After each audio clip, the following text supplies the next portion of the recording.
जिसका वजन सिर्फ 5 लाख टन। इन पिरामिड्स को इस तरीके से डिजाइन किया गया है कि इनकी चारों directions north east south west है कि एलियंस ने इन पिरामिड्स को बनाया है, क्योंकि ये पॉसिबल ही नहीं है कि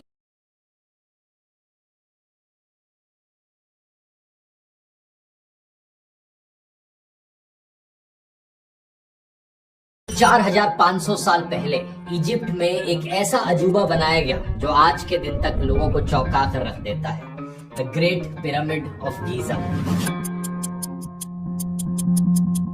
147 मीटर की हाइट पर बना, इंसानों के द्वारा बनाई गई ये सबसे ऊंची चीज थी करीब 4000 सालों। इस पूरे पिरामिड का वजन 6 मिलियन टन बताया जाता है। इसे आप कंपेयर करो आज के दिन की सबसे ऊंची इमारत बुर्ज खलीफा से, जिसका वजन सिर्फ 5 लाख। की इन लोगों के पास व्हील्स तक नहीं थे, पहिए भी नहीं थे इन लोगों। Pyramid is arguably the most enigmatic structure on the face of the earth. Built around 2500 BC, it is the tallest structure on Earth for more than 3,500 years. Built as gargantuan tombs of shining white limestone, the pyramids were designed to hide dark secrets of the dead.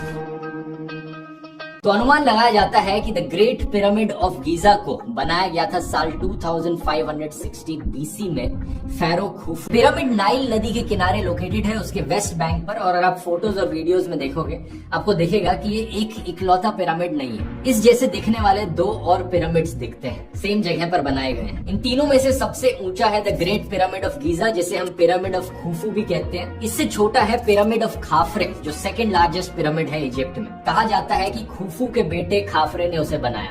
और तीसरा और सबसे छोटा pyramid है इनमें से the pyramid of Menkaure है, बताया जाता है खाफरे के बेटे ने बनाया। उस जमाने में बनाए गए ये इकलौते मॉन्यूमेंट्स नहीं है, इसके अलावा है द ग्रेट स्फिंक्स, कई और बरियल टूम्स, कई और छोटे पिरामिड्स। टोटल में बताया जाता है 118 पिरामिड्स हैं, अलग अलग शेप्स और साइजेस के। इनमें से कई पिरामिड्स टूटकर वेदरिंग की वजह से मलबा हो चुके हैं, बहुत कम अच्छी कंडीशन में बचे हैं। और शायद सबसे अच्छे वेल प्रिजर्व्ड यही 3 पिरामिड्स हैं, specially the great pyramid of. एक मकबरे के तौर पर बनाया गया था, ये एक टूम है। इनके फेरोज को यहाँ पर दफनाया गया है पिरामिड के अंदर। आफ्टर लाइफ में विश्वास रखते थे। इनका मानना था कि मरने के बाद जिंदगी खत्म नहीं होती, बल्कि मौत के बाद हमारी आत्मा अंडरवर्ल्ड में जाती है, जहाँ पर भगवान हमारी आत्मा को जज करते हैं। जिन लोगों ने अच्छा किया है वो हमेशा के लिए जिंदा रहते हैं इस आफ्टर लाइफ में। और इस आफ्टर लाइफ के लिए प्रिपेयर करने के लिए जब इनके ये राजा, इनके फेरोज जिंदा थे तो ये अपने लिए टूम्स बनवाते थे। अपने लिए बहुत सा खाना, खजाना, ज्वेलरी, फर्नीचर, कपड़े, ये सारी चीजें भी अपने साथ पिरामिड के अंदर रखते थे कि आफ्टर लाइफ में काम आएंगे।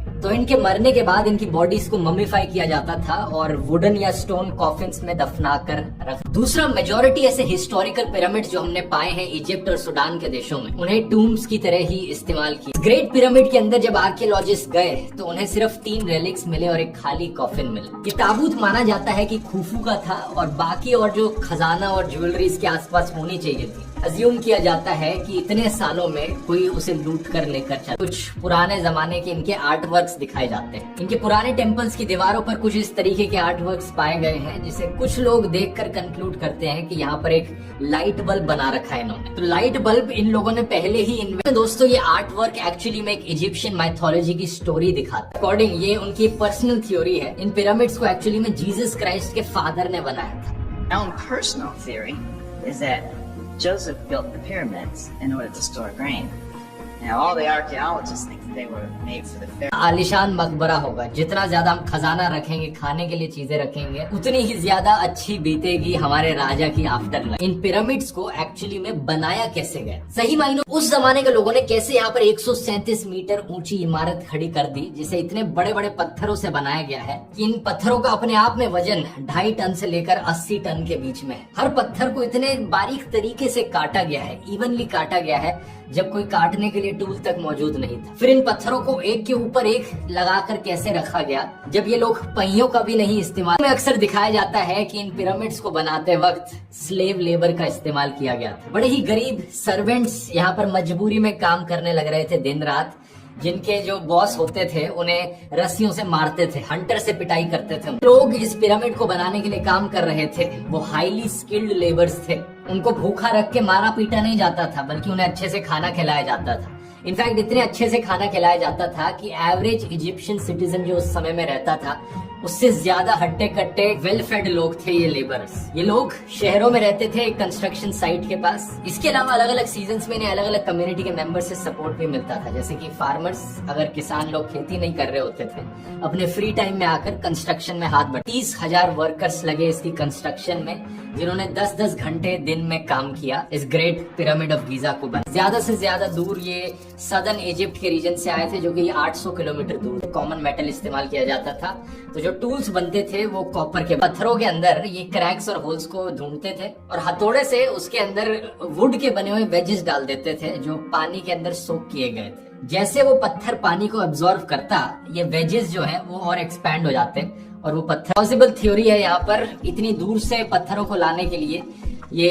राफ्ट सी बनाते थे जो नदी पर तैरती थी। उसके बाद जब पत्थर पिरामिड के ये स्लेजेस का इस्तेमाल करते थे, गीली मिट्टी जो कि पाई गई थी जेहूतीहोटेप के टूम पर। ये टूम काफी बाद का है, 1900 बीसी का है, लेकिन इस पेंटिंग में आप देख सकते हैं करीब 170 लोग एक स्टैचू को घिसटा कर ले जा रहे हैं एक स्लेज पर और रस्सियों का इस्तेमाल कर रहे हैं इतनी भारी चीज को खींचने के लिए। इस पेंटिंग में ध्यान से देखेंगे तो आपको देखेगा कि कैसे एक आदमी स्टैचू के सामने पानी गिराने लग रहा है रेत के ऊपर। शुरू में आर्कियोलॉजिस्ट को लगा कि ये कोई रिचुअल का जरिया होगा, कोई ट्रेडिशन होगा इनका सामने पानी। रेत में एक सर्टेन अमाउंट ऑफ पानी अगर मौजूद होगा तो जमीन पर और जमीन पर घिसटने वाली चीज का जो फ्रिक्शन है वो काफी हद तक कम हो जाता है। ये रेशियो काफी बारीक है, करीब 2 से 5% पानी सैंड में। इसकी मदद से गीले रेत में चीजों को ड्रैग करना काफी आसान हो जाता है, को धक्का मारकर इधर से उधर रेत में ले जाया जा सकता है। इतने भारी वजन को आखिर में कैसे उठाया जाए बिना मशीनों का इस्तेमाल? 4500 साल पुराना वुडन रैम्प अनकवर किया। एक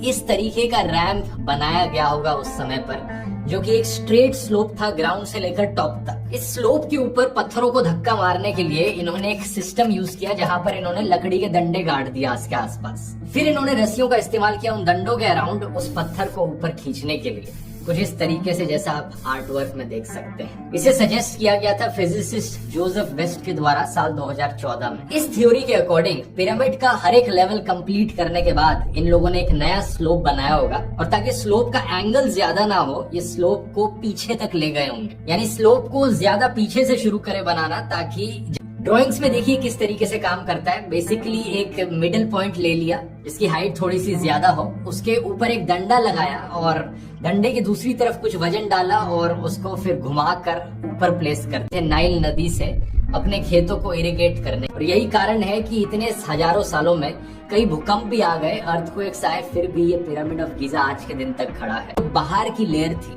वो बड़े ही फाइन व्हाइटिश लाइमस्टोन से बनी थी, जिसका मतलब यह है कि जब भी यहाँ पर सनलाइट आती थी ये सारे पिरामिड्स बहुत ही व्हाइट कलर के चमकते होंगे। ये एक ऐसी चीज है जो इतने हजारों सालों बाद टूट गई है। ये बाहर की लेयर वॉर्न ऑफ हो चुकी है खुफू और मेनकाउरे के पिरामिड से, लेकिन खाफरे के पिरामिड में ऊपर ऊपर आप थोड़ा सा अभी भी देख सकते हैं। पिरामिड्स को इस तरीके से डिजाइन किया गया है कि इनकी चारों directions north east south west में एग्जैक्टली पॉइंट कर रही है। एक बहुत छोटा सा एरर है यहाँ पर, 1 to 1/15 of 1 डिग्री का एरर है, जो कि बहुत जमीन पर पड़ने वाली शैडो बिल्कुल स्ट्रेट लाइन में होती है ईस्ट और वेस्ट डायरेक्शन। इंटेंशनल थी और एंशिएंट इजिप्शियंस जानते थे एस्ट्रोनॉमी के बारे में।